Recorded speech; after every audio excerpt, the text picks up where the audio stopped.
सिया राम मैं सब जग जानी, करूं प्रणाम जोरी दुख पानी। आप सबको राम राम राम राम राम राम। सदगुरुदेव महाराज के चरणों में दंडवत प्रणाम। परम श्रद्धे स्वामी श्री राम सुधा जी महाराज के चरणों में दंडवत प्रणाम। देखो, हमारे ग्रंथ, हमारे संत, हमारे पर्व, हमारे तीर्थ, हमारे त्योहार, ये हमारी सबसे बड़ा हमारा गौरव है, हमारे जीवन की सबसे बड़ी सौगात है। इसी त्योहार परंपरा में जो है आज का जो पावन दिवस है वो है अक्षय तृतीया और भगवान परशुराम का जो है जन्म दिवस। इस दिवस की आप सबको बहुत बहुत बधाई और परमात्मा आप सबके ऊपर कृपा बनाए रखें। आज के दिन ही कुछ प्रभु की प्रेरणा हुई कि मानव कल्याण के लिए हमारे जितने ग्रंथ हैं, एक एक ग्रंथ में अपार खजाना भरा है। किसी भी ग्रंथ का एक लाइन भी अगर जीवन में उतर जाए तो हमारा कल्याण होगा। इसी दृष्टि से श्रीमद् भगवत गीता और रामचरितमानस अपने आप में एक अद्वितीय ग्रंथ है। श्रीमद् भगवत गीता के 700 श्लोक है। किसी भी एक श्लोक का अगर हम सही ढंग से चिंतन कर लें तो जीवन में परम आनंद और परम शांति आ जाएगी। इसमें बार बार चेतावनी और प्रेरणा दी है कि बच्चा जाग जा। जैसे कोई माँ अपने बच्चे को बार बार कहते बेटा पढ़ ले तेरी जिंदगी बन जाएगी, ऐसे भगवान कृष्ण ने एक अच्छी माँ का रूप करके अर्जुन को अपने कल्याण करने के लिए अनेक प्रकार के उपदेश दिए, बीच बीच में चेताया भी। इसी कड़ी में जो है दूसरे अध्याय का जो है 62वां और 63वां श्लोक जो है अत्यंत महत्वपूर्ण जो है श्लोक है, 62वां और 63वां। उसमें क्या कहते हैं भगवान जी? ध्यायतो विषान पुंसा संगेस्तु उपजायते, संगा संजायते कामै कामात् क्रोध अभिजायते, क्रोधात् भवति सम्मोहा स्मृति विभ्रमा, स्मृति वर्षात् बुद्धि नाशो बुद्धि नाशात् प्रणश्यति। श्रीमद् भगवत गीता के अत्यंत महत्वपूर्ण श्लोकों में से ये 2 श्लोक हैं हमें चेताने के लिए। आओ प्रभु कृपा से इनके ऊपर जो 3, 4, 5 मिनट में विचार जो है करते हैं कि मनुष्य का पतन कैसे होता है, कैसे मनुष्य की जो बुद्धि जो नाश होती है। सबसे पहले जब हम किसी सुंदर चीज को, किसी विषय को देखते हैं तो उसके प्रति आसक्ति होती है कि ये चीज मेरे को मिल जाए।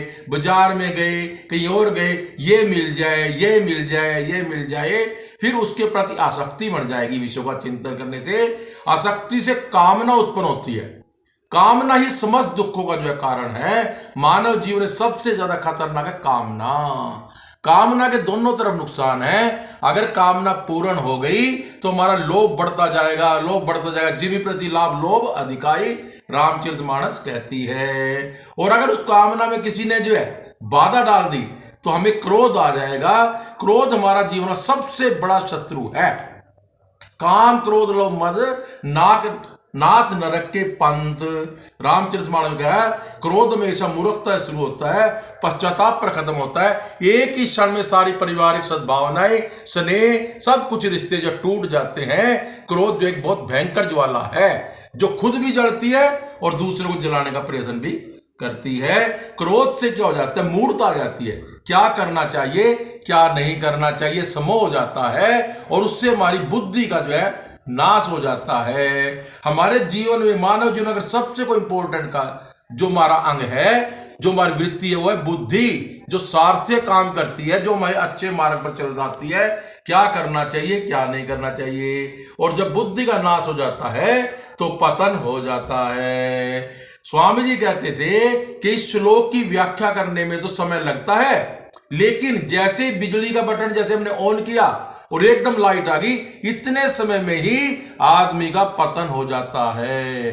कुछ ही सेकंड्स में इस श्लोक के चिंतन से ऐसा लगता है कि एकदम आसक्ति, कामना, क्रोध और क्रोध से बुद्धि में मूड। और कभी भी आप देखो परिवारों में जब भी लड़ाई झगड़े कुछ भी होते हैं, अचानक एकदम क्रोध की आग लगती है और सब कुछ तो आज नजर करती है।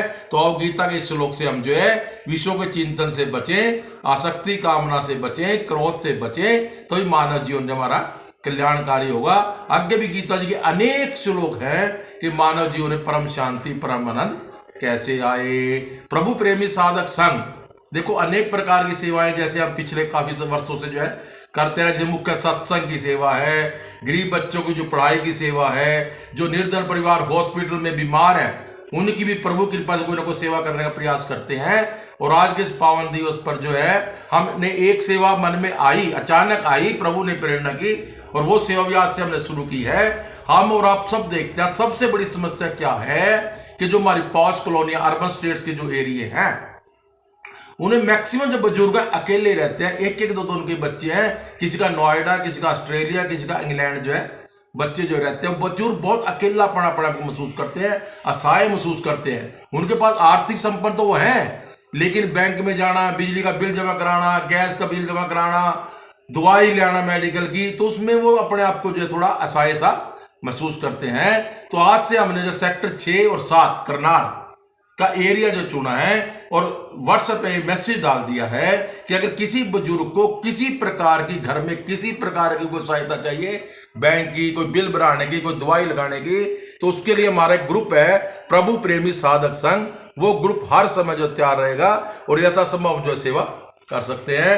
आप भी इन सेवाओं को अपने अपने क्षेत्र में जुड़ने के लिए हमारा जो व्हाट्सएप ग्रुप है प्रभु प्रेमी साधक संघ, उससे भी जुड़ सकते हैं। और प्रभु प्रेमी साधक संघ यूट्यूब जो चैनल है उससे भी जो आप जो है जुड़ सकते हैं। आपका जो बहुत बहुत धन्यवाद। आशा है कि आप इस कार्य को आगे बढ़ाने के लिए यूट्यूब जो चैनल है उसको सब्सक्राइब करेंगे, लाइक करेंगे और भी लोगों को नए नए सिरे से जो प्रेरित करेंगे ताकि ये सेवाएं जो है चलती रहे। जय जय राम, जय जय राम, जय जय राम।